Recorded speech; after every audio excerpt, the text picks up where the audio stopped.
Comisión Directiva de Palio en Latinoamérica, que es una ONG dedicada a cuidados paliativos. Y tal vez con algunos nos hemos cruzado en algún momento, ¿sí?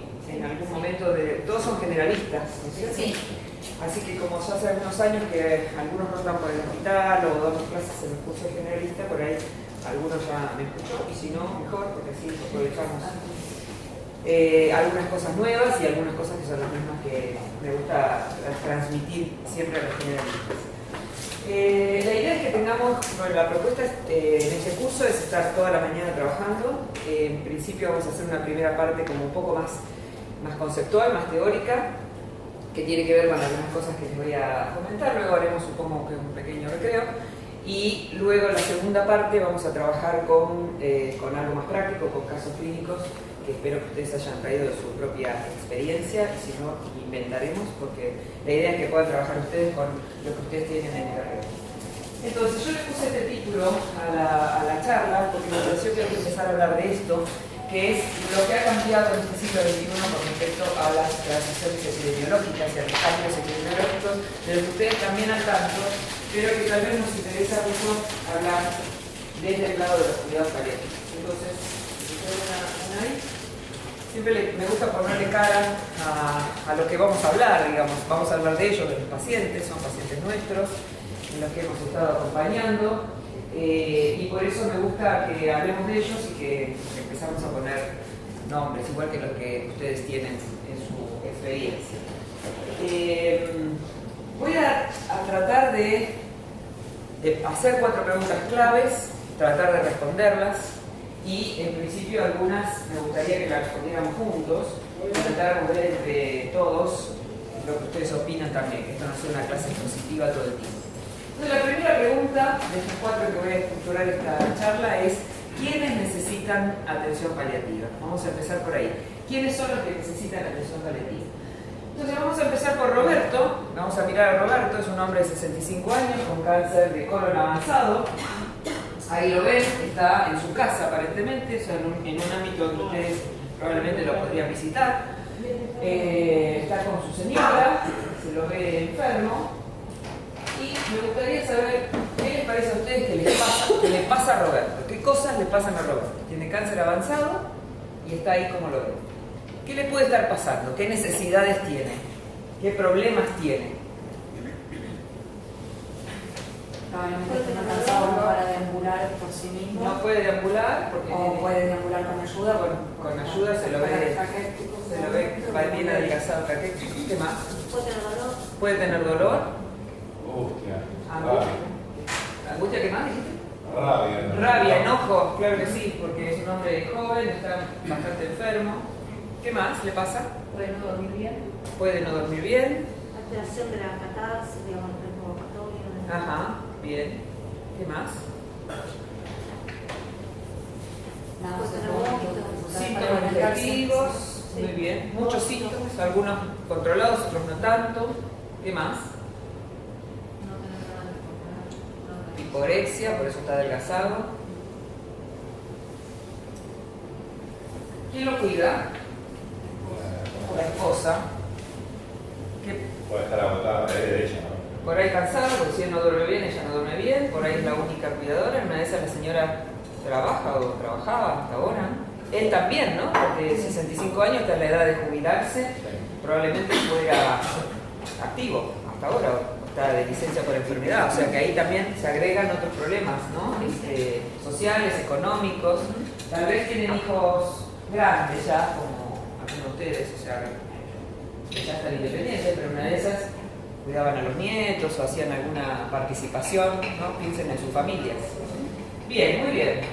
¿Cuánto le parece que va a vivir, Roberto? ¿Cuál es la expectativa de vida que tiene?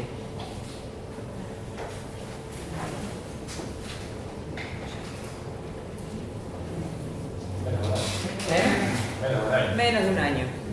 6 meses. Le damos, ¿sí? Está en cama, está deteriorado. Yo sé que no es fácil. No estamos diciendo que esto que ustedes dicen es seguro, pero es una impresión. Es una impresión que nos sirve también para ver qué es lo que tenemos que hacer ahora. ¿Sí? Sí, hoy estoy en el mismo lado. El cáncer de colon mata. digamos, tuvimos noticia del otro día, que justamente es más joven todavía, era más joven. Bien, veamos un poco a Sara, 70 años, una paciente con EPOC avanzado, ¿no? Un EPOC que requiere oxígeno domiciliario, un estadio, digamos, terminal del EPOC. Ahí estamos. Bueno, ¿qué le puede estar pasando a Sara?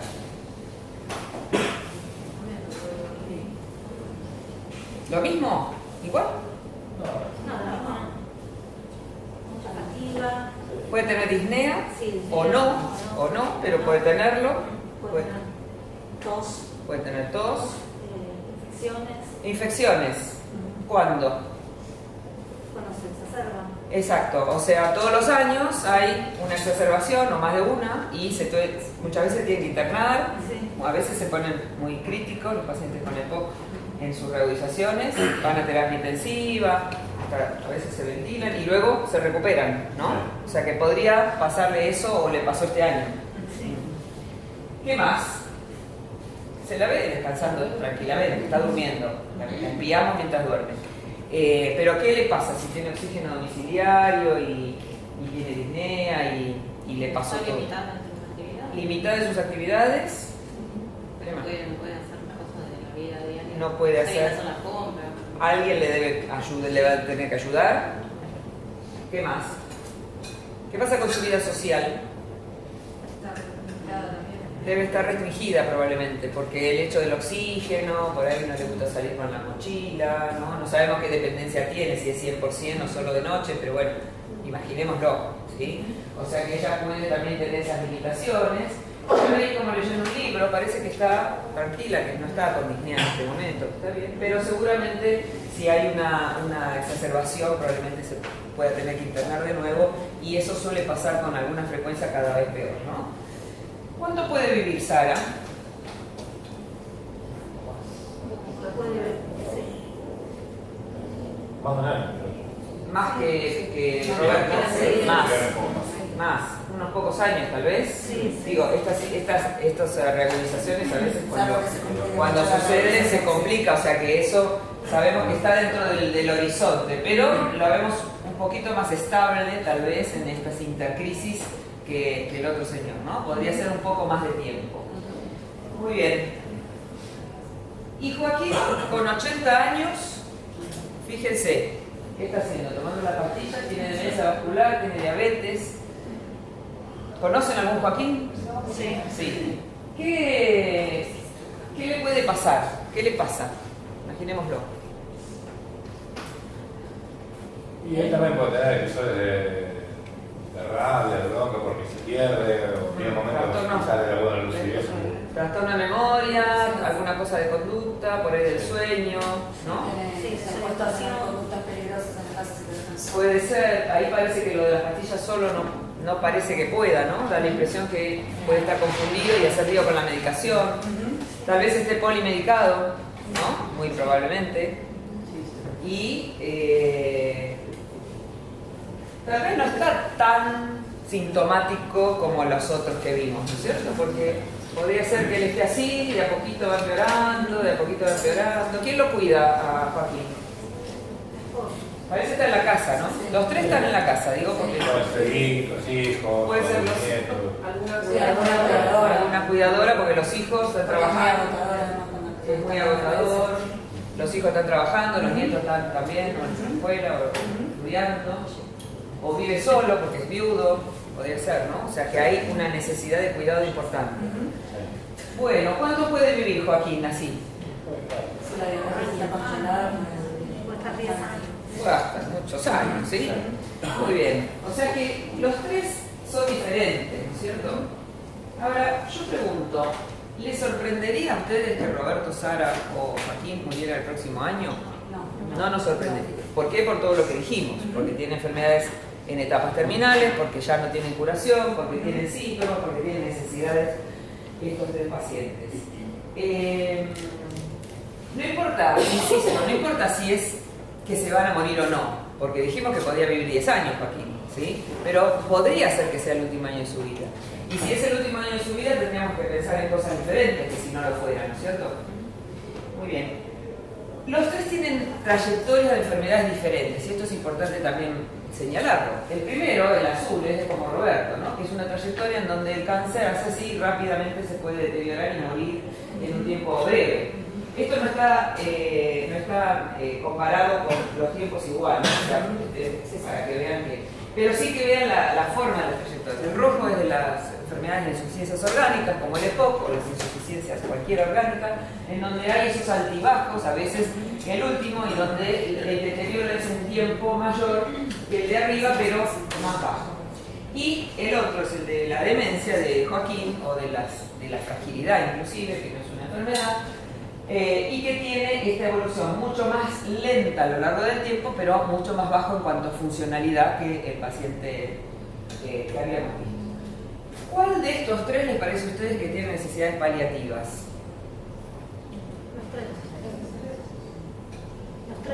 Los tres. Sí. ¿Iguales? No. Diferentes. Pero todos tienen necesidades paliativas, ¿o no? Sí. Bien. Si estamos de acuerdo en eso, vamos a poder seguir. Porque en realidad tenemos que volver a preguntarnos entonces, ¿quiénes necesitan atención paliativa? Dijimos estos tres modelos, estos tres ejemplos son como tres modelos, tres trayectorias. Obviamente el paciente con cáncer puede tener 80 años también y además tener EPOC, o sea, esas tres pueden estar combinadas. Pero estos tres modelos nos permiten ver cómo organizar esas necesidades paliativas y quiénes son los que las necesitan. Y teniendo en cuenta esto, en el mundo hay unos 61 millones de personas que tienen necesidades paliativas. 61 millones de personas según el último recorte de la Comisión Lancet hace menos de 2 años. Eso quiere decir que hay muchísima gente en el mundo que tiene estas necesidades y que no están valoradas adecuadamente. Y de ellas, el 39%, o sea, un poco más de un tercio, tienen enfermedades cardiovasculares. Otro tercio, más o menos, alrededor de 7 tercios, ¿sí?, tienen cáncer. Fíjense que son más los cardiovasculares que los del cáncer, como saben ustedes, la prevalencia de esa enfermedad. 10 tienen enfermedades como el EPOC, o sea, neumopatías crónicas, 6 tienen VIH-Sida y 5 tienen diabetes y otros tienen otras menores proporciones. Es decir, que hay una gran cantidad de pacientes con necesidades paliativas que en general los cuidados paliativos tradicionales no están viendo bien, porque están focalizados más que nada en pacientes con cáncer, ¿sí? Entonces ahí estamos ya con un primer problema de los que necesitan cuidados paliativos. Y el otro gran y enorme problema es que en el mundo solo 14% de las personas que necesitan cuidados paliativos los reciben. En la Argentina y en Latinoamérica menos del 10%. O sea que todavía menos. Y encima, más del 80% de los pacientes que lo necesitan viven en países de bajos ingresos, donde los cuidados paliativos es escaso e inexistente, casi como en la Argentina. Es decir, que 86% de la gente que necesita no recibe cuidados paliativos en el mundo. Y en la Argentina también, y más también. ¿Sí? Entonces estamos en esta situación realmente de crisis. Ustedes ya conocen la declaración de Astana, 40 años después de la de Alma Ata, ustedes lo conocen bien. Y allí lo que nosotros rescatamos de esto, viendo la declaración, que obviamente está libre y hay en español y todo, dice que nos comprometemos en esta declaración de la atención primaria, dice, daremos preferencia a la prevención de enfermedades y la promoción de la salud y trataremos de atender las necesidades sanitarias de todas las personas a lo largo del curso de la vida mediante servicios de promoción, prevención, curación, rehabilitación y atención paliativa. Apareció la atención paliativa, 2 o 3 veces la menciona en la declaración, por primera vez en la historia, porque la de Alma Ata no lo decía, ¿sí? Entonces, aparece la atención paliativa, ¿por qué? Porque hay esa necesidad y porque cambió la epidemiología de este siglo y hay muchísimas más enfermedades crónicas que lo que había antes. Es decir, la combinación de Joaquín, Roberto y Sara juntos aparecen y la verdad es que es eso lo que nosotros tenemos hoy en día y de aquí en adelante como realidad sociosanitaria. Entonces, bueno, ahí está la declaración, ustedes la conocen, pero la pueden bajar por ahí. Después queda la pregunta si cobertura es lo mismo que accesibilidad o cómo hacemos para diferenciar esas dos cosas, ¿no? Eso es un debate que no me voy a meter hoy, pero hay que decirlo. O sea, la cobertura universal implica que todo el mundo va a tener acceso. Eso lo dejo como pregunta, si quieren después lo conversamos, pero en principio es una pregunta que hay que hacerse porque no alcanza solamente con dejar eso establecido como una definición o como una declaración, ¿eh? Hay que hacer también. Bien, ahora yo lo que les propongo es que tomemos esto de Gregory para contagiarnos de su esquema, en donde cuando uno quiere hacer algo, cambiar algo, como lo que hay que cambiar acá con respecto a la atención paliativa en la atención primaria y en los otros niveles de atención, tenemos que salir de este equilibrio aparente en el que estamos, estos cuadraditos acomodados en la cabeza que tenemos, donde nos hemos formado de esta manera. Tenemos que descongelarlos, moverlos, esos cuadraditos. Tenemos que reacomodarlos en otro sentido, que nos vengan mejor para lo que necesitamos en este tiempo. Y luego los volvemos a acomodar transitoriamente, como cualquier paradigma que hay que acomodarlo de nuevo durante un tiempo hasta que haya que cambiarlo otra vez. Entonces, es todo lo que yo les propongo para pensar la charla de hoy, salir de los esquemas que tenemos en la cabeza acomodados. Yo sé que ustedes menos que otros, por eso se organizan estos cursos y están aquí, pero igual tenemos que salirnos de algunos esquemas que no nos sirven para lo que tenemos que hacer. Entonces, las transiciones conceptuales de la atención paliativa en el siglo XXI tienen que cambiar. Empezamos a mover un poco los conceptos. Desde los conceptos tienen que cambiar, desde el modelo de organización y cuidados y por supuesto desde la planificación también. Desde las tres maneras hay que cambiar. Entonces, desde los conceptos tenemos que pensar que el sufrimiento sea el grado de intervención. Cuando una persona sufre, ahí hay que intervenir, no importa cuál es el diagnóstico, no importa cuál es el pronóstico, sino que está sufriendo por, obviamente, una enfermedad incurable, ¿no? De eso hablamos. No hablamos del sufrimiento por algo agudo que tiene solución, o curación. Estamos hablando de intervenir cuando hay grado de sufrimiento. Que esté basado en necesidades multidimensionales, es decir, que no solo sea el sufrimiento físico, sino que pueda ser, como vimos en estos casos, el social, el emocional, el espiritual. Ahí vimos un montón de necesidades que no son solamente las físicas. Que hablar del pronóstico de vida limitado es mucho más sencillo y comprensible que decir algo terminal, o en etapa terminal, o el GOIT, o no sé qué. Hablar de pronóstico de vida limitado es entendible para los profesionales, para la gente, para los pacientes, la familia. Limitado, no sabemos cuánto, no tenemos la bola de cristal. Pero ustedes arrimaron algunas cosas y eso nos ayuda a tomar decisiones, que es lo más importante, a nosotros y a los pacientes, obviamente. Y que tengan en cuenta las enfermedades crónicas y las condiciones. Las condiciones como la fertilidad, que no es una enfermedad, es una condición que también hay que tener en cuenta y que puede tener necesidades paliativas allí. Hay que ver la prevalencia, la carga y la mortalidad, todo incluido, para que podamos actuar con la atención paliativa. Eso es desde los conceptos.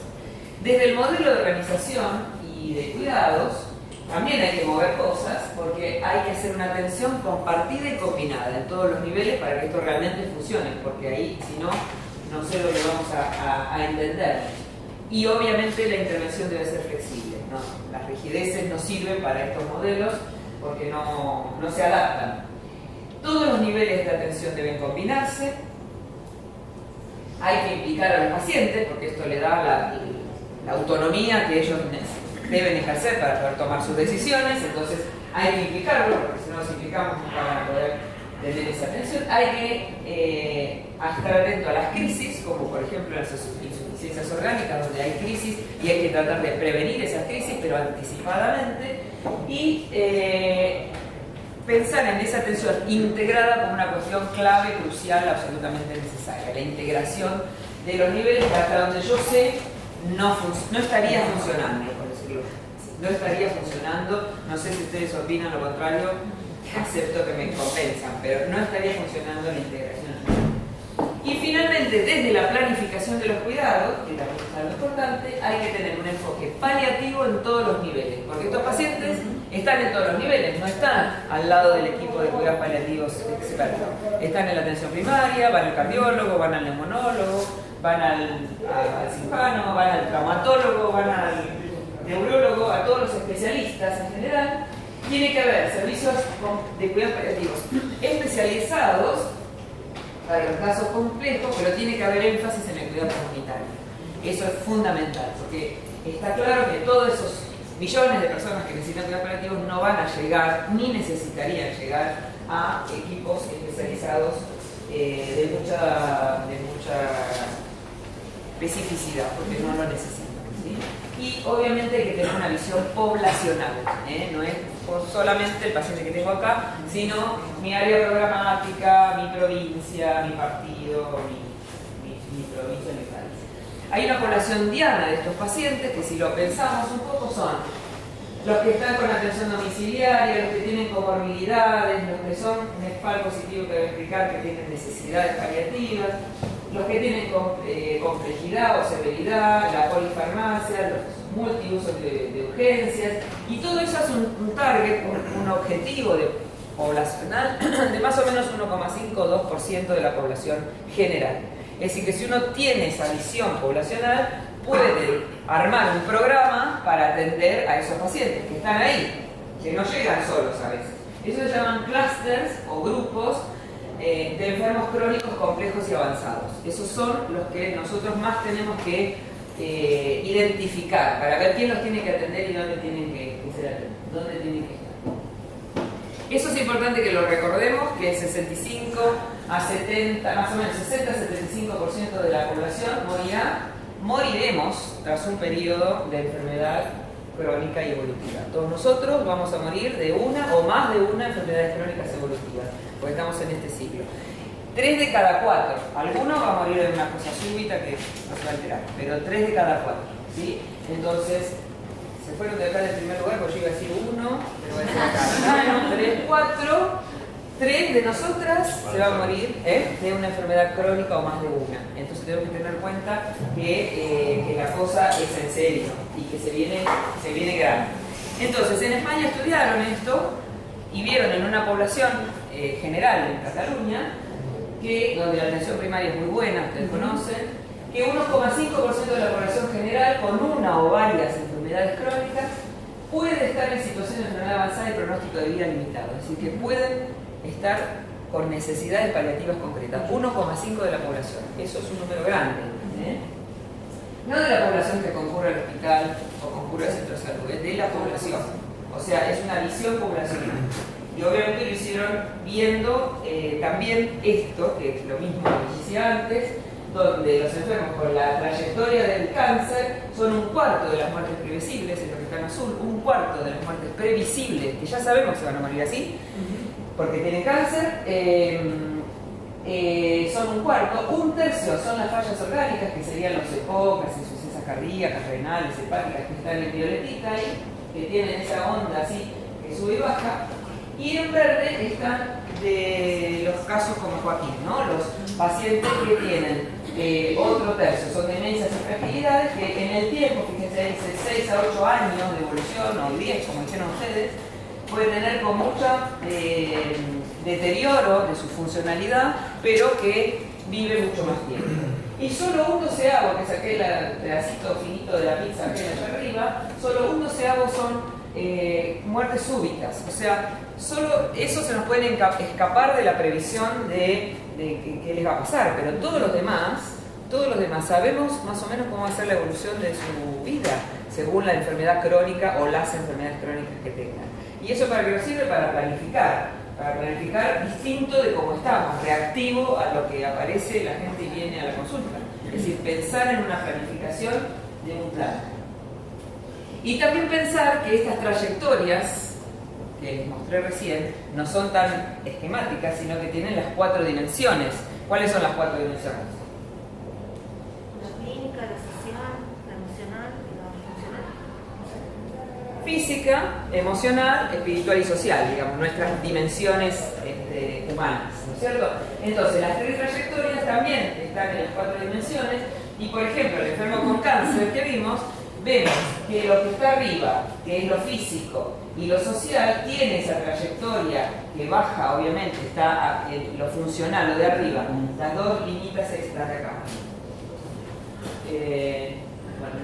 Las 2 de arriba, azul y rojita, son las que tienen la trayectoria así, pero fíjense que lo que está más abajo, amarillito y marrón, psicosocial y espiritual, puede estar peor que lo físico, porque la persona tiene cáncer, porque se entera de su diagnóstico, porque sufre, porque vuelve a la casa después de un tratamiento o de la internación, porque tiene una recurrencia, y hasta que al final, digamos, todo decae junto, pero sus necesidades psicosociales y espirituales son diferentes que por ahí que las necesidades físicas. Es decir, que ahí hay que hacer intervenciones diferentes, no es que el médico va y arregla todo, sino que puede haber Si hay más que médico y enfermero, puede haber también un trabajador social, un psicólogo que pueda intervenir en esas necesidades.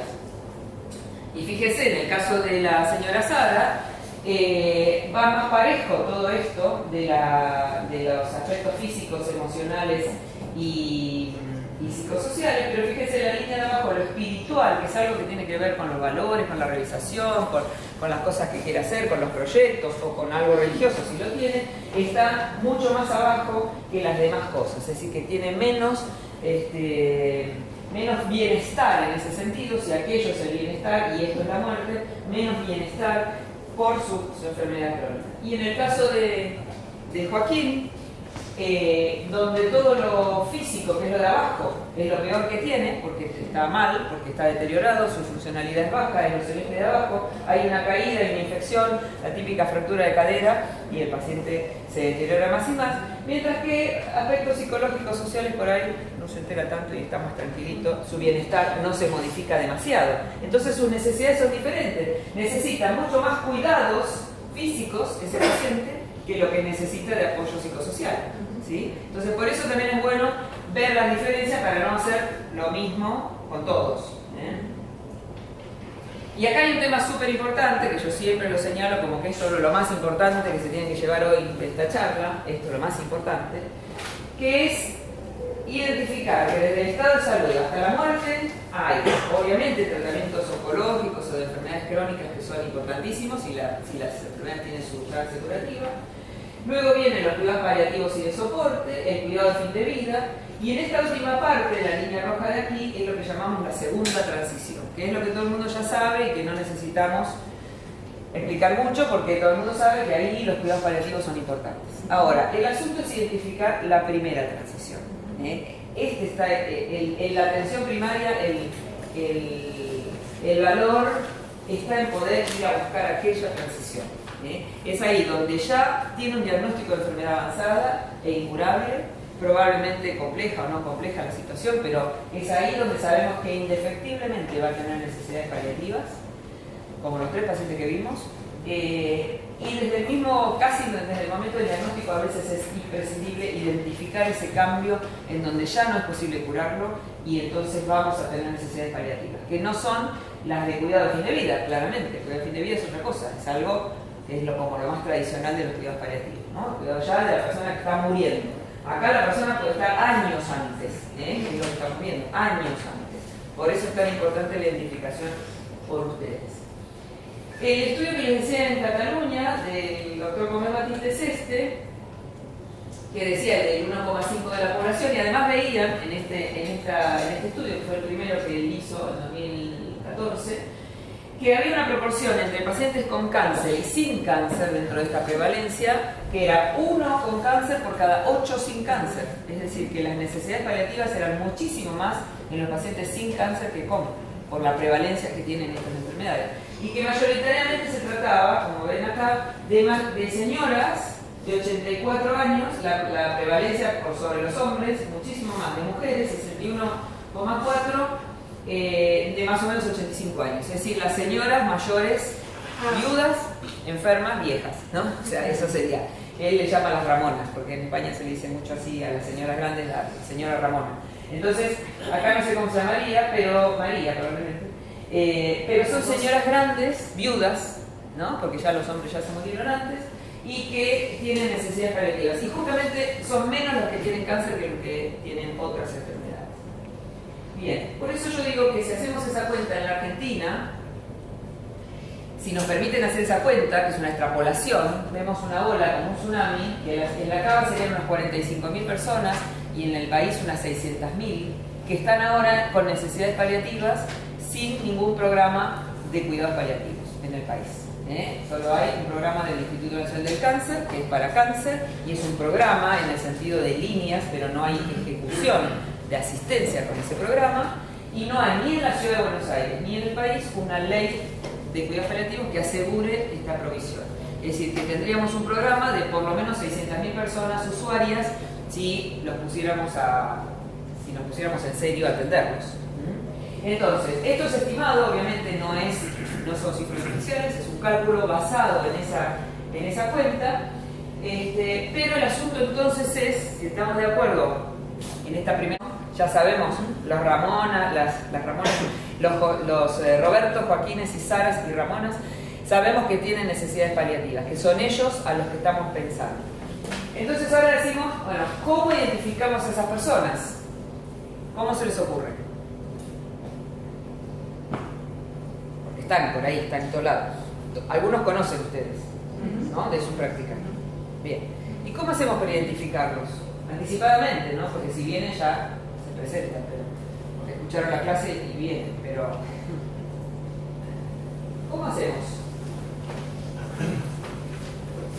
Son personas que tienen algún diagnóstico, digamos, de alguna enfermedad no curativa, en principio, que empieza como afectando también la calidad de vida, Sí. ya sea, digamos, el sufrimiento, digamos, ya sea físico o espiritual. Bien. Desde segundo Pero ¿cómo nivel, quizás las personas que ya egresan después de alguna crisis o con algún diagnóstico, estaría bien Eso que fuesen referenciados. lógico, ahí ya hay un modo de identificarlas cuando están internadas por una intercurrencia, si es que es el caso de las que tienen intercurrencia. Por eso está bien los que necesitan, pero ¿cómo los identificamos? ¿En el consultorio?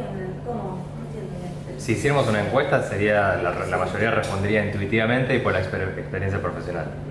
Por la experiencia Profesional de uno, digamos, esta mirada. de mirar. Sí. Bien. Antes que aparecieran, por ejemplo, los instrumentos y para Hay que poder. evaluar las funcionalidades en distintas áreas, de las tendencias. Bien. Vamos a ver si nos explicamos un poco más. Porque estamos pensando en el consultorio de ustedes de todos los días y también están pensando en cómo hacer para que esto se pueda identificar, ¿no? O sea, entonces pregunto, pensando en todo lo que dijimos antes, ¿podemos basarnos en las cifras de mortalidad solamente? Claro, porque la cifra de mortalidad nos dice los que murieron por cáncer, los que murieron por otra cosa, lo que sea, pero ya están muertos. O sea, no podemos ir a atenderlos ahora. Y podemos hacer una estadística, claramente, pero vemos cómo está cambiando el tema de la... Y además, porque en esto se subestiman las necesidades, las que dijimos, la multidimensión y las comorbilidades, no se consideran. Se consideran los que murieron por cáncer. Ah, bueno, ¿cuántos son? Tantos. Ah, bueno, vamos a hacer un programa para esos. Pero como además tenían EPOC y además tenían demencia y además tenían diabetes avanzada, pero entonces están en otra cuenta, entonces no son solo los que aparecen acá, son esos más todas las comorbilidades. Y además, ¿qué pasa? ¿Cómo hacemos para darles la atención en vida a esa gente? Es decir, cómo vemos prevalencia y no mortalidad. ¿Se entiende?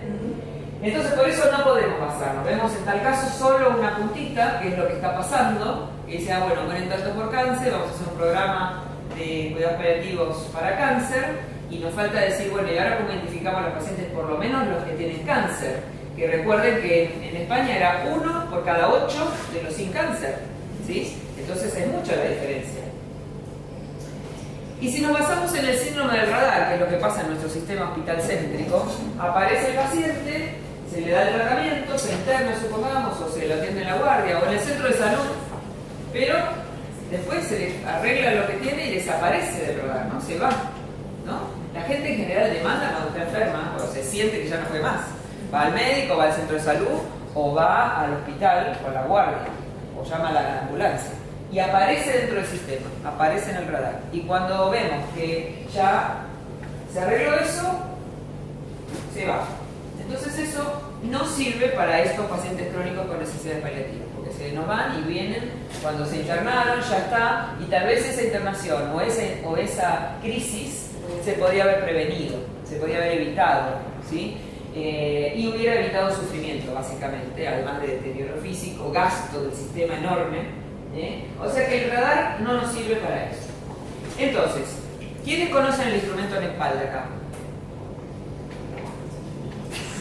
¿Dos? Bueno, el terreno virgen para hablar del NECPAL. Entonces hay un instrumento que se llama NECPAL que para poder identificar de manera sistemática a los pacientes crónicos avanzados se desarrolló un instrumento útil, práctico, factible y válido en todos los ámbitos asistenciales. Se llama NECPAL. NEC quiere decir necesidades paliativas, NECPAL. Y esto quiere decir Centro Colaborador de la OMS, de la OMS y Instituto Catalán de Oncología. Toda esa sigla es los que lo desarrollaron, ¿sí? Entonces el NECPAL, le vamos a llamar acá entre nosotros. El NECPAL es un instrumento fácil, esta es la tableta del documento, yo lo envié, la última versión, te envié todo eso, no sé si ya lo llegó. Está subido. Bueno. La última versión, que es la de 2017, yo acá fui también coautora de esta versión en español. Y esto es un instrumento de bolsillo, para el bolsillo del caballero de la cartera de la dama, o el bolsillo de la dama también, donde se puede llevar al consultorio y tenerlo ahí porque no implica ninguna cosa rara, es una cosa muy sencilla, que justamente salió de los médicos generalistas en Inglaterra originalmente. El NECPAL es la versión española de un instrumento inglés que salió de los médicos generalistas, que delante de su paciente, que tenían a cargo de sus cápitas, de su sistema capitado ese, decían, ¿me sorprendería que este paciente muriera en el próximo año? Esta era la pregunta sorpresa, la famosa, que ahora se utiliza mucho esta pregunta. Es una pregunta reflexiva que el médico se hacía delante de su paciente. ¿Me sorprendería que Sara, Joaquín, Roberto muriera el próximo año? Entonces, a partir de esa pregunta dice, no, la verdad que no nos sorprendería. A nosotros no nos sorprendió que a ninguno que pudieran morirse, ¿no? Entonces, ante esta pregunta, sorpresa, que hay otros pacientes nuestros, surge una cantidad de conexiones para decir, bueno, y si no me sorprendería, y si podría morirse en el último año, entonces tal vez, si este es el año último de su vida, tendrá muchas cosas por hacer, muchas cosas por organizar, las intercurrencias que pueden pasar, los problemas de crisis, la organización del cuidado, todo eso habría que ir pensando. Entonces la metodología de NECPAL implica la pregunta sorpresa, hacerla uno o hacérsela al colega o donde sea que esté el paciente atendido, y decir, sí, la verdad que me sorprendería que muriera, porque la verdad que no está para morirse, tiene algo, tiene una neumonía, o sea, hay que atender la neumonía, se interna y listo, se vuelve a su casa, aunque tenga 70 años, 80 años, tiene una neumonía, no tiene tal vez toda la morbilidad o la fragilidad de lo que estábamos hablando. Entonces ese paciente no es NECPAL y de ese no vamos a hablar, ¿sí? De ese no vamos a hablar. Pero si no me sorprendería que ese paciente muriera el próximo año, si no me sorprendería, entonces decimos que tal vez alguien, el médico, la familia o el paciente incluso puede haber dicho, mejor no internarlo al abuelito porque se pone mal en la internación, mejor lo atendemos acá, o no le vamos a seguir haciendo la quimio porque eso es muy agresivo, o yo no quiero ir a terapia intensiva de nuevo con el EPOC porque no quiero que me vayan a poner un respirador. Es decir, deseos o demandas concretas de atención paliativa, necesidad paliativa. Entonces ese paciente que no me sorprendería y que además alguien dijo que no le hagan más cosas invasivas, entonces el paciente tiene necesidades paliativas, es NECPAL positivo, así se dice, NECPAL positivo. Y también puede ser que además de la pregunta sorpresa, haya indicadores específicos de enfermedad crónica avanzada, ¿sí? Que el EPOC de GOLD, o GOLDEX 7, 8, 9, o que la insuficiencia cardíaca, digamos, ya no tenga recuperación y esté en etapa avanzada, que hay indicadores específicos, o que el cáncer sea recidivado, que haya que suspender el tratamiento, que ya no tenga, o que tenga toxicidad o síntomas no controlados. En fin, para cada enfermedad hay indicadores específicos. Entonces ese paciente también está positivo. Y si además hay indicadores globales de severidad y progresión de la enfermedad, como puede ser caquexia, caídas, infecciones frecuentes, escaras, uso de recursos más frecuentes, distrés emocional, el paciente también es NECPAL positivo. Es decir que con una pregunta sorpresa y un poco más, que lo tenemos que indagar y está en el instrumento, esto hace que el paciente uno lo pueda identificar, no etiquetar, identificar como paciente NECPAL positivo. ¿Qué quiere decir? Que tiene necesidades paliativas. ¿Y qué quiere decir? Que se va a morir el próximo año. No necesariamente, pero podría ser, podría pasar. Entonces ya ustedes les viene en el radar el paciente así, ¿qué hacen? ¿Lo largan? ¿O arman un plan para ver quién lo tiene que ver? ¿Quién lo tiene que seguir? ¿Cuándo lo voy a citar? ¿Dónde hay que atenderlo? ¿Se atiende en el centro de salud? ¿Se atiende en una atención domiciliaria? ¿Tiene que ir al hospital sí o sí? Es decir, que ahí hay una planificación de los cuidados que hay que ocuparse de hacer. Este es un artículo original mío con otra gente que hemos hecho justamente. Este hospital participó en este estudio que hemos hecho hace unos años, en el 2016, está publicado ya. Y lo que hicimos fue utilizar el instrumento NEPAL en esta región sanitaria y el hospital Udaondo también, y en los hospitales y los centros de salud de esta zona, ¿sí? Y entonces lo que hicimos fue indagar con todos los médicos que pudimos el NEPAL, es decir, a todos los médicos que pudimos y que quisieron, les preguntamos por sus pacientes y si les sorprendería que se murieran el próximo año y si cumplían alguno de los indicadores. Y vimos que el principal hallazgo fue identificar con un instrumento no basado en la mortalidad, porque este se basa en la prevalencia, que en la ciudad 1 de cada 3 pacientes con enfermedades crónicas podría morir en el próximo año y tenía necesidades paliativas. 1 de cada 3 de los que estaban internados aquí o en los centros acudían a los centros de salud de la zona, ¿sí? Donde algunos son los que ustedes trabajan, seguro. Entonces vimos esto y dijimos, claro, esto no es lo mismo que en España, porque aquello era poblacional, acá es dentro del sistema de salud ya, o sea que la gente que está es la que ya vino al radar, ¿sí? Pero igual, 1 de cada 3 son estos pacientes, es decir, que en hospitales de agudos como estos están internados y atendiéndose pacientes que tienen necesidades paliativas. Y aquí hay algún servicio pequeño de cuidados paliativos, pero no hay un programa de cuidados paliativos en la ciudad, ¿sí? Y los 3 hospitales eran Álvarez, Santoyani y Piñero y Udaondo. Y este es el que tiene un equipo chiquito. El Santoyani no tenía nada en ese momento, creo que sigue sin tener nada. Los centros de salud no tenían nada, ninguno. Y el Álvarez, un equipo que tampoco, y solo para pacientes con cáncer. Es decir, que vimos muchos pacientes y muy poco recurso para atender. Y lo mismo en los centros de salud. Entonces, este es el primer estudio publicado en Argentina con esta metodología. Por cierto, fue mi tesis doctoral, así que yo hice todo esto para poder decir, bueno, acá está la necesidad de cuidados paliativos en la Ciudad de Buenos Aires, aunque sea en esta zona sanitaria, porque todo es muy grande, y en el sistema estatal de salud, porque el otro no está contemplado dentro de lo que es la salud pública. Pero bueno, de ahí surgió este paper, después surgieron algunos más. Y lo que es necesario ver esto de las transiciones conceptuales y de cómo atendemos a los pacientes es que esto es como una película. Ahí ven la película, ¿ven? El paciente que está más o menos bien, que tiene más fragilidad, que pasa a la mayor dependencia, a la silla de ruedas, después ya pasa a ser postrado, ¿no?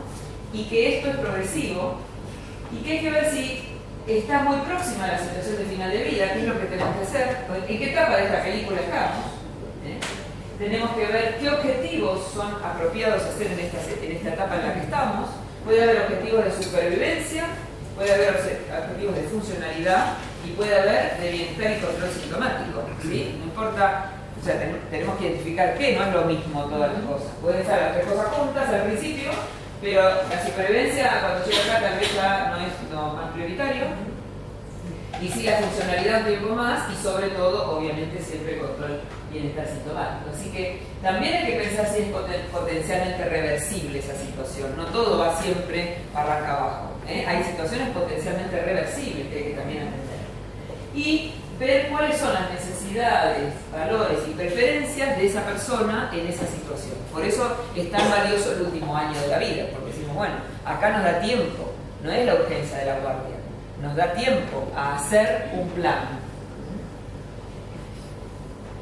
Entonces, hay una segunda pregunta sorpresa, si a alguien le quedó duda con la primera, y que eso justamente se está utilizando mucho con médicos generalistas. Y dice, y yo te pasé, creo, el artículo sobre esta pregunta, segunda pregunta sorpresa, que hace un año se publicó esto, y dice, me sorprendería si este paciente todavía estuviera vivo después de 12 meses. Esto sin dudas de la primera pregunta sorpresa. En realidad es como lo mismo dar a vuelta, ¿no? Pero en vez de hablar de la muerte, estamos hablando de, me sorprendería si estuviera vivo. Entonces nos para desde otro lugar, porque algunos médicos se paralizan un poco con la pregunta. De hecho, ustedes, pero bueno, algunos se animó por ahí a decir los meses, pero ¿y yo qué sé cuánto va a vivir, no? Nunca se sabe tan preciso. Entonces, esta pregunta complementaria de la otra, si hay dudas, y si hay algo que no le cierra, se puede hacer y decir, bueno, a ver, y no, yo no lo veo llegando al año que viene. ¿Tiene un dice, yo no lo veo llegando a fin de año. No lo veo llegando esto, y ahí la cabeza empieza a hacer conexiones, ¿no? Porque esto es un poco intuitivo. Empieza a hacer conexiones y dice, no, claro, si esto, si lo otro, si aquello, si... Empieza el médico a pensarlo un poco más. Y esto está publicado en Médico Generalista, justamente.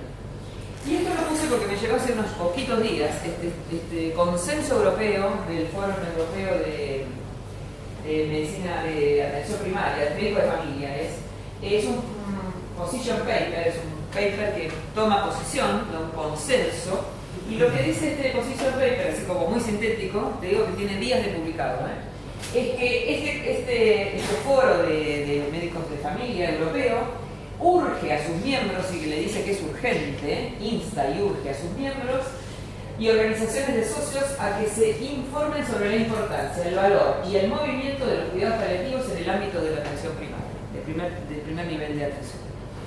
Esta revisión demuestra los claros beneficios de los cuidados paliativos en el hogar, al ayudar a los pacientes y sus familias y cuidadores en el proceso de morir en el hogar, con una carga reducida de síntomas y sin un impacto negativo en el duelo. Es decir, que prioriza la atención domiciliaria, la atención primaria y comunitaria, que es donde la gente está, donde vivimos, en las casas. Y es un consenso europeo de hace días, que lo que dice es la atención primaria tiene que ocuparse de esto, además de todas las cosas que se ocupa la atención primaria, por supuesto, de la prevención, de la promoción, pero también se tiene que ocupar de esto, porque es aquí donde podemos hacer todos esos planes que dijimos. Y esto también me pareció que podía ser como el decálogo de bolsillo para el médico de la atención primaria. Fíjense ahí, no sé si leen, no lo voy a leer y lo vamos a trabajar en la segunda parte, por eso estos 10 principios, otra cosa para el bolsillo de la dama y del caballero, dice como el decálogo de bolsillo del paciente paliativo para el médico de familia. Y dice, lo primero es unidad a tratar, paciente, familia, necesidades físicas, psicológicas, espirituales y sociales. Lo que dijimos, la multidimensión. Y paciente y familia. Esta es nuestra unidad de tratamiento. Ustedes lo tienen, pero es muy importante. El punto 2 es control de síntomas más frecuentes. Disnea, náuseas, vómitos, estreñimiento, astenia, anorexia, delirio. Por supuesto, el dolor viene después, porque es el número 3.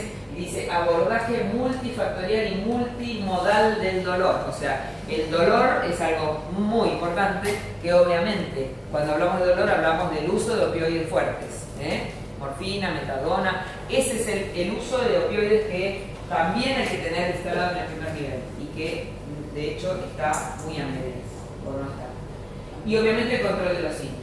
Luego, el 4 dice vía subcutánea si no es posible la vía oral. Esa es otra de las cosas concretas que ustedes tienen que poder manejar en domicilio o en el centro de salud para poder administrar cuando no es posible la vía oral. ¿Quién maneja la vía subcutánea acá? ¿Quién sabe poner una vía subcutánea y la usa o la usó alguna vez? Muy poco, ¿no es cierto? Necesitamos esto, que es una pavada, porque una vía subcutánea la pone cualquiera y la maneja cualquiera. Necesitamos que eso ustedes lo tengan en el bolsillo. Otra cosa más, el bolsillo cada vez se agranda más. Pero realmente hay que tener una váter en el bolsillo para poder poner la subcutánea y poder pasar por ahí morfina, Reliberan, un sedativo, lo que haga, ¿sí? Cuando la vía oral no está disponible, por vómitos o por inconsciencia, por lo que sea. Luego dice ahí, detectar el número 5 y tratar situaciones de urgencia, como las urgencias oncológicas o las urgencias paliativas, como puede ser una compresión medular neoplásica, una hemorragia, una hipercalcemia tumoral, es decir, cosas que realmente hay que diagnosticar por lo menos y ver dónde se tiene que atender. Si es algo que tiene que internarse ahí, pero el médico de familia tiene que poder identificar esa situación. Luego, detectar la situación de últimos días de vida, planificación anticipada de las decisiones, del modo que quieran utilizar. Ahí hablan de una escala, nosotros utilizamos nuestro programa Pampa, pero esto es importante decir que esta persona se está muriendo. ¿Dónde vamos a hacer que eso, dónde vamos a cuidarla para que se muera? ¿En el hospital, en la casa? ¿Dónde? ¿Qué quiere la familia? ¿Qué quiere el paciente? Y esto es detectar claramente esa situación.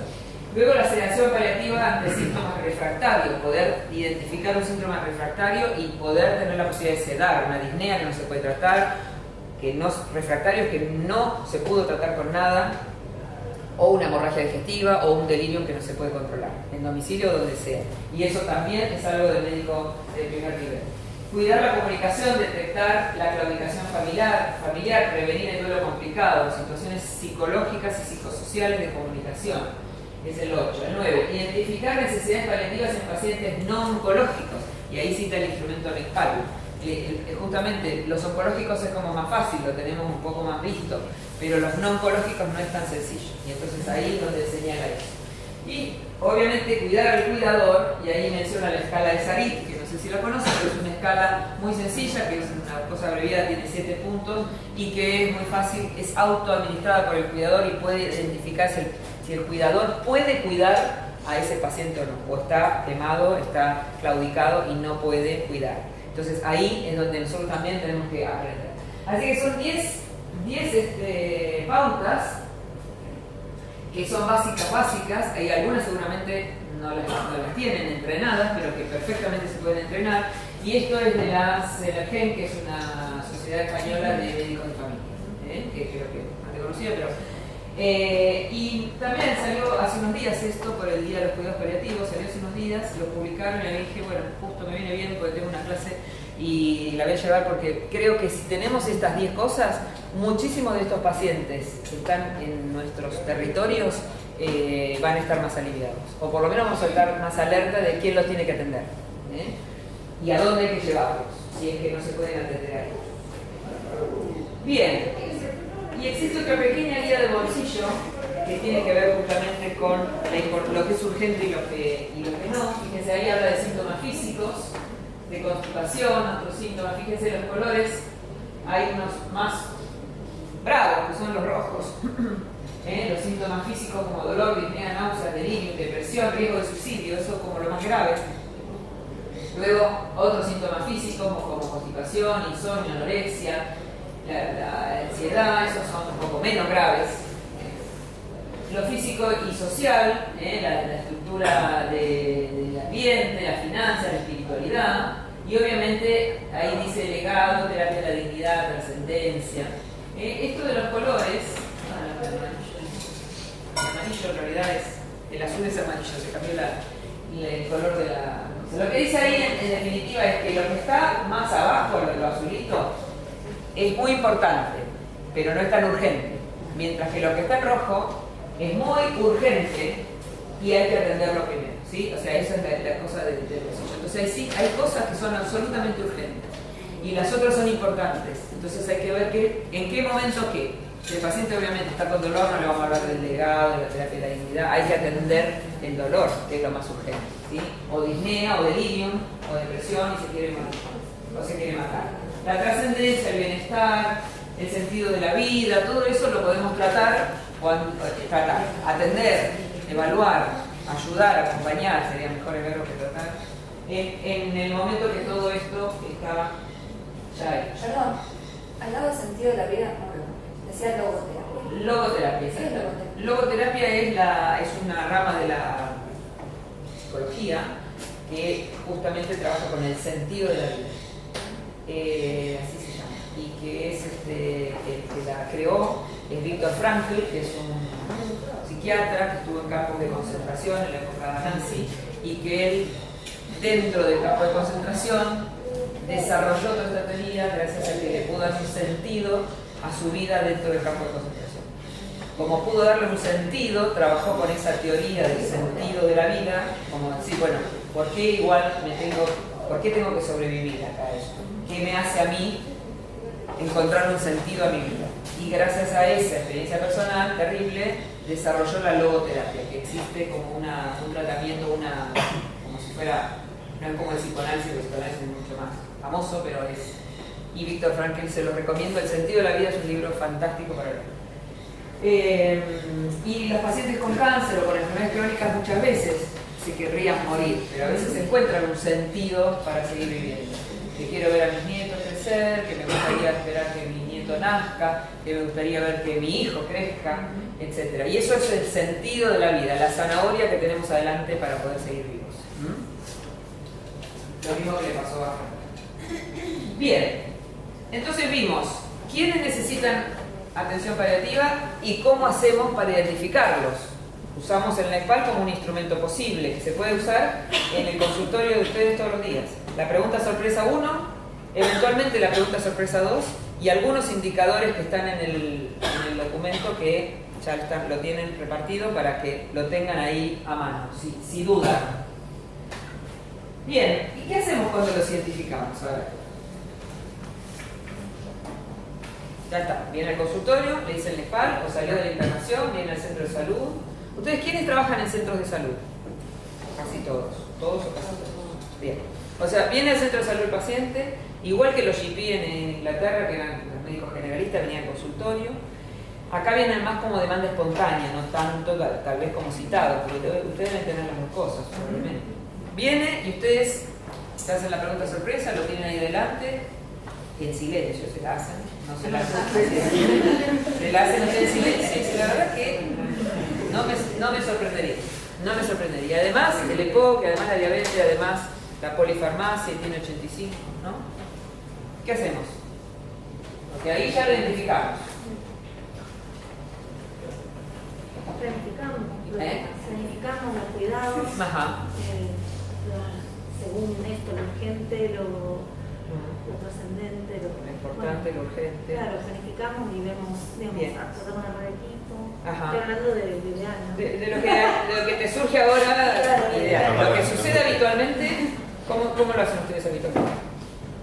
Habitualmente, si llega un Roberto al... Y así. La red familiar, ¿qué sería?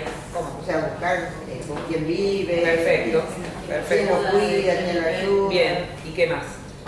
Tratamos de armar un equipo, un asistente social, un psicólogo.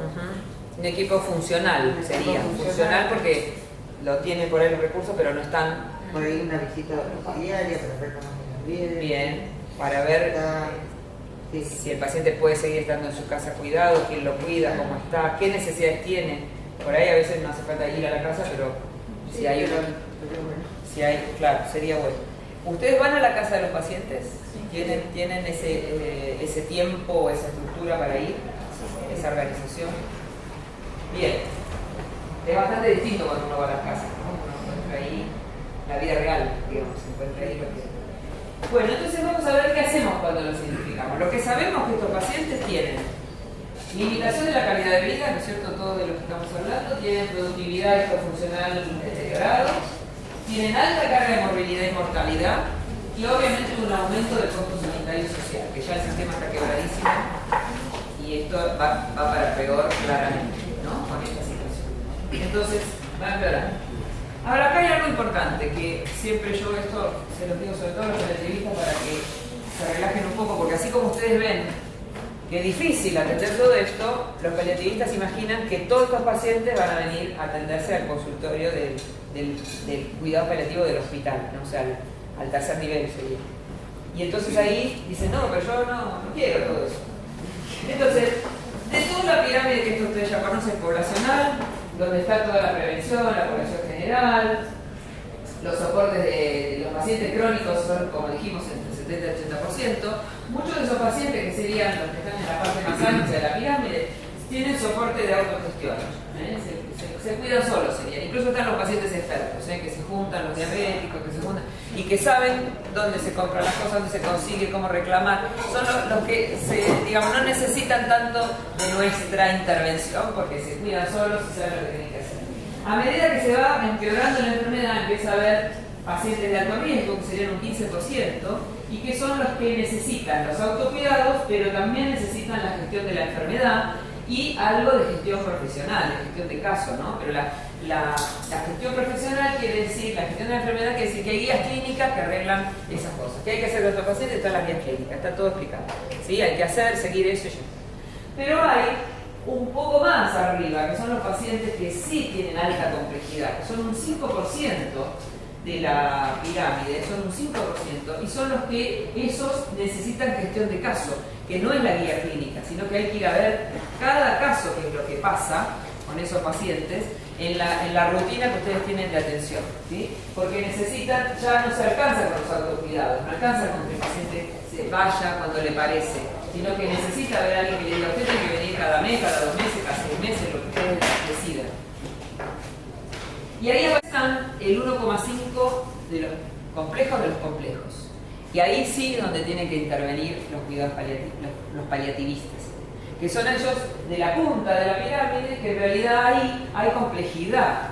Y la palabra complejidad no es que sean difíciles o complicados, sino que son complejos, que tienen muchas, no hay soluciones lineales como las de las guías clínicas. Entonces ahí sí hay que hacer la consulta, pero son unos pocos.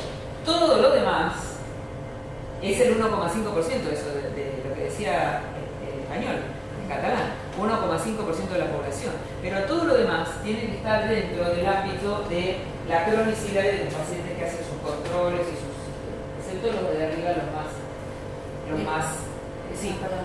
Esa estimación de porcentajes con respecto a los pacientes que pueden gestionar el autocuidado y no están dependiendo de los profesionales, ¿está hecha también en base al trabajo que hicieron los catalanes? De la OMS, de la OPS, esto de la OPS, esta pirámide, y es así. Obviamente coincide con lo que dicen los catalanes del 1,5. Obviamente esto es una población del primer mundo, el 1,5, y acá tenemos prevalencias también de enfermedades, de nuevas enfermedades, en realidad que son las mismas de antes, infecciosas, como la tuberculosis o Chagas, esas enfermedades que siguen estando y hasta peor, pero están las dos cosas, también está el envejecimiento poblacional, igual acá, en la ciudad de Buenos Aires por lo menos, en áreas rurales puede ser algo distinto, pero se comporta de la misma manera, por eso lo trae. Así que nosotros tenemos eso de arriba, pongámosle el 5% como la cosa más a prestarle atención. En esta clase, la clase que tengan otra cosa, les prestarán atención a lo de abajo, que obviamente también ustedes tienen muchísimo que ver, la promoción, la prevención, todo eso. Bien, entonces tenemos que salir de aquello que es la visión dicotómica y tardía, a una situación progresiva y precoz. Tenemos que salir del corte, como lo ven allá, de la película, en el último nada más, que sería la atención de fin de vida, la segunda transición, aquello, y de hasta acá curativo y de acá paliativo, porque eso no va más a esto del siglo pasado. Y acá tenemos que empezar a ver la transición 1 y la transición 2, es decir, desde el momento, a veces del diagnóstico o del deterioro funcional, es donde ahí aparece la atención progresiva del enfoque paliativo. Enfoque o atención paliativa se distingue semánticamente del cuidado paliativo de fin de vida. Y ahí es donde estas novedades de este tiempo. El cuidado paliativo está más asociado al cuidado de fin de vida del paciente de últimos días o última semana de vida, del paciente muriente, mientras que la atención paliativa es todo este enfoque mucho anterior, que ni siquiera hace falta que haya paliativistas, que no es necesario y no es conveniente además que haya paliativistas, porque eso debe ser atendido en la atención primaria o en los especialistas, cada uno con su área, el inmunólogo con su enfoque paliativo, el neurólogo con su enfoque paliativo, el cardiólogo con su enfoque paliativo. Y esto se los mandé también en la bibliografía, que es la monografía de CEPAL sobre cronicidad que se hizo el año pasado. CEPAL es la Sociedad Española de Cuidados Paliativos, que está muy bien y que está todo lo que hay que saber y todavía un poco más, de cómo atender con una visión paliativa la cronicidad, ¿sí? La cronicidad avanzada y compleja, que es de lo que estamos hablando. No estamos hablando del diabético que es crónico o el hipertenso que es crónico y que se cuida solo, aunque tenga insulina o tenga una medicación crónica. De ese yo no estoy hablando, ese es todo de ustedes. Pero estos que yo estoy hablando también son de ustedes y es lo que tenemos que incorporar. Con formación, claro. Nadie me discute nada, así que yo sigo. Yo sigo. Entonces, para ir como sintetizando un poco esto, para hacer un esquema de cuando decimos, bueno, ¿qué hacemos cuando los identificamos? Decimos, ¿es potencialmente elegible para cuidados paliativos ese paciente? ¿Tiene la pregunta sorpresa positiva, es decir, no me sorprendería? ¿O la pregunta sorpresa es negativa? Si es negativa, en donde sí me sorprendería, entonces el paciente no es elegible para cuidados paliativos. Eso lo tiene que ver, tiene que ir a internarse y arreglarse su cuestión, porque ese se puede curar. O por lo menos revertir. Ahora, si la pregunta sorpresa es positiva, es decir, que no me sorprendería, le puedo hacer el SPAL, como dijimos, es un checklist, son 13 ítems, se hace así. Y también mirar si tiene complejidad, porque ahí empieza un poquito más complicado. ¿Tiene complejidad este paciente? Entonces ahí le puse un instrumento que se llama INCEPAL, instrumento de complejidad paliativa, que también se los envié, Porque es muy práctico tenerlo también ahí a mano, ya no en el bolsillo, pero en un cajoncito, decir, a ver, ¿dónde está la complejidad de este paciente? ¿Qué es lo difícil de este paciente? ¿Tiene síntomas no controlados, físicos? ¿Tiene problemas psicosociales? ¿Tiene problemas de recursos? ¿Tiene problemas de adaptación a la atención, a la adherencia, a lo que sea? ¿Tiene conflictos psiquiátricos previos? O conflictos o enfermedades psiquiátricas. ¿Dónde está la complejidad para que se pueda atender? Y eso ayuda a ver si los pacientes elegibles son para cuidados paliativos simples, complejos o muy complejos. ¿Sí? No es que todo uno lo tiene que pasar por el algoritmo, porque para que hagamos un esquema, bueno, a ver, ¿dónde está la complejidad de este paciente y quién tendría que atender? ¿Es muy complejo? Excede la atención primaria. Excede porque es alguien que no se va a poder atender en su casa, que no se va a poder cuidar con esa familia, que no se va a poder atender con el médico de familia, que no tiene una estructura de cuidado domiciliario permanente, que no tiene guardias, que no tiene emergencia, que no está coordinado, que viene la ambulancia y lo intuban ahí. Eso no puede, ese paciente es complejo. Entonces hay que identificarlo con anticipación. Y ahí se orienta la cosa. Se deriva, se contacta al equipo, se hace lo que hay que hacer. Entonces, con respecto a la cuestión de los cuidados, hay que tener continuidad de la atención, obviamente todo lo que voy a decirte lo recontra saben, referencia y contrarreferencia, coordinación y gestión de casos, que es este concepto que es de la puntita esa de la pirámide, decir, bueno, a ver, no voy a esperar a que venga mi radar, porque en el radar estamos nosotros como sentados en el medio del radar y acá lo que viene, sino que yo voy a ir a buscar a ese paciente, voy a ver quién lo tiene que llamar por teléfono, cada cuánto, o cómo él tiene que llamarme a mí para saber en qué está, o a la enfermera o al enfermero que esté en la gestión de caso, o a quien sea, el agente sanitario, si ustedes disponen de ese recurso, si es que todavía no lo sacaron a todos, pero el agente sanitario que pueda eventualmente hacer un seguimiento de coordinación, algo que pueda ayudar a la gestión de los cuidados.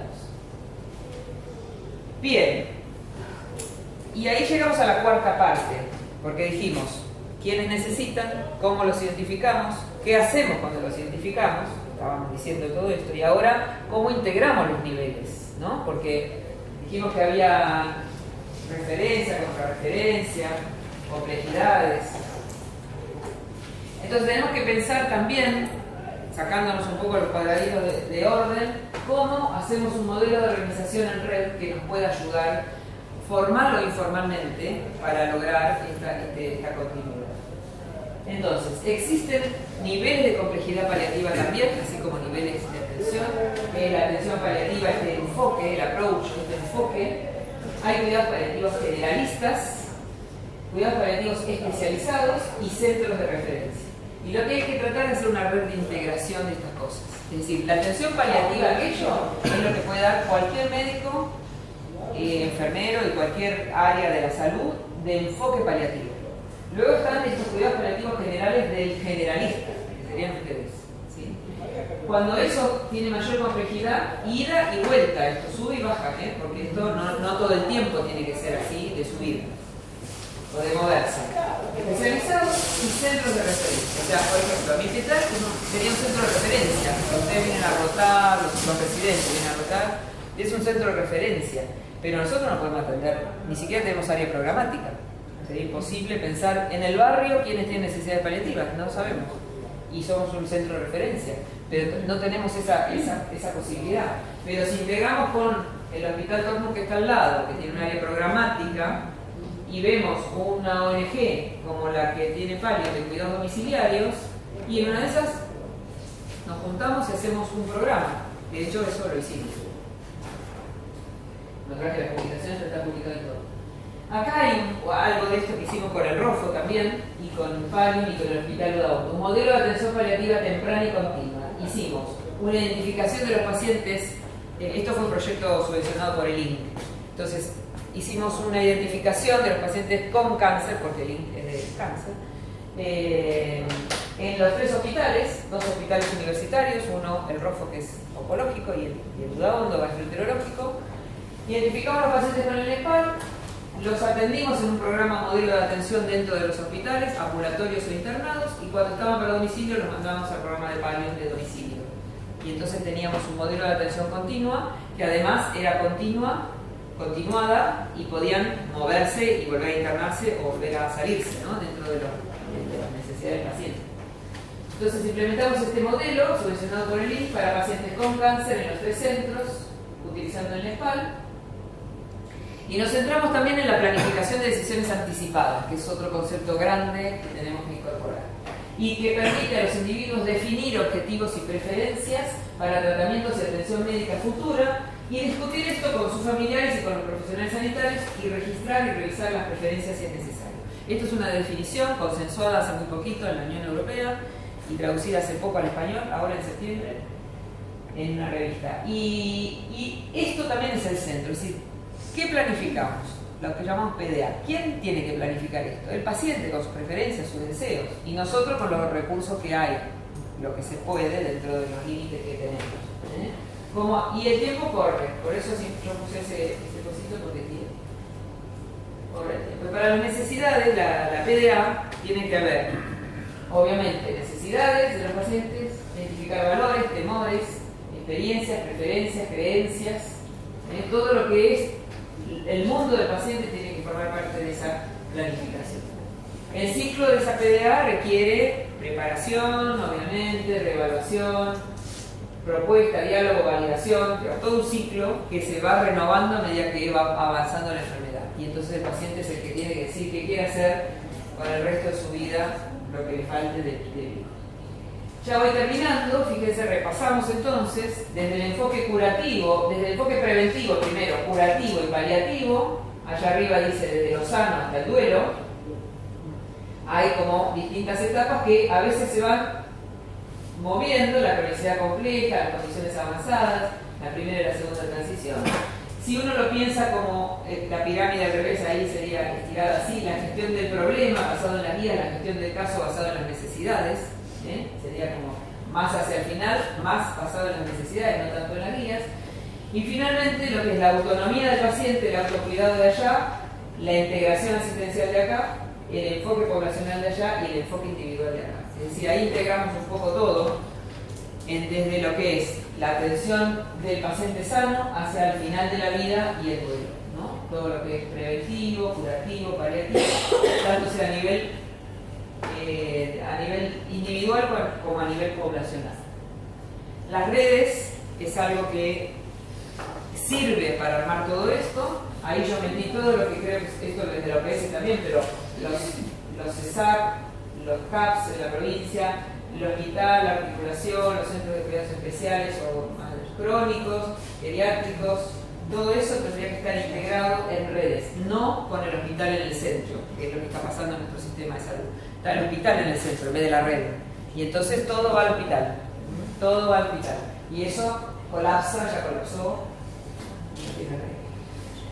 Entonces, terminando ya, el tejer redes implica también ser flexibles. Las redes hay que tejerlas, hay nudos, se traban, por ahí no es, hay gente que no le gusta, a veces lo dejamos, vamos por este otro lado, conectamos con aquel, hay centros de salud que ya están en el cambio, vamos con esos centros de salud, el hospital tiene gente a veces, aunque está medio divorciado un nivel del otro, hay gente que podría conectar, vamos a ir con esos, vamos a tejer las redes de la manera más, yo digo artesanal porque no está surgiendo de otra manera, entonces hagámoslos de abajo para arriba, porque de arriba para abajo algo puede haber. Ahora hay un movimiento preliminar de recuperar el proyecto de ley de cuidado paliativo de la Ciudad de Buenos Aires. Hay un movimiento, vamos a ver si lo logramos, muy incipiente, y teniendo en cuenta que en las crisis están los cambios también, ¿no? Están los cambios. El cambio de paradigma es un cambio de paradigma dinámico, trabajando en red, cada uno en su momento aportando en función de las necesidades y de lo que podemos ir armando entre todos nosotros. Volviendo a acomodar un poquito los caramelos, decíamos, pero no son caramelos, son ideas, son pensamientos, son conceptos para formar un nuevo paradigma, una nueva estructura que nos sirva para este tiempo, que no es el mismo que teníamos. Y termino acá esta parte para que descansemos un poco, que justo este sábado pasado fue el Día Mundial de los Cuidados Paliativos, mi derecho, mi cuidado es el lema de este año, y entonces nos sirve justo para recordar que nosotros, también personas, tenemos derecho al cuidado, y que estamos trabajando ahora por ellos, pero somos nosotros también y nuestra familia, así que nos tenemos que incluir y justo viene bien porque en estos días hacemos siempre una promoción, una concientización del cuidado paliativo, así que la estoy haciendo ahora con ustedes, de que cuando es el Día Mundial de, uno dice, cuando me toca a mí, ¿qué va a pasar? ¿No? Y entonces ahí es donde nos acordamos de ellos de nuevo, que son los que nos hacen estar acá todos los días, los que nos hacen trabajar y nos dan satisfacciones, aunque ya ninguno de ellos están, pero bueno, la nenita creo que sí. Pero los demás que fueron pacientes nuestros no están, pero les ponemos así el homenaje también porque todos están en su casa, como verán. O sea que todos fueron atendidos por un programa domiciliario gracias a que pudimos llegar hasta ahí. Pero eso fue recontra artesanal. Hoy necesitamos que esto sea del sistema. Bueno, Pablo, ¿tenemos un corte? Sí. Por ahí primero alguien quiere quejarse o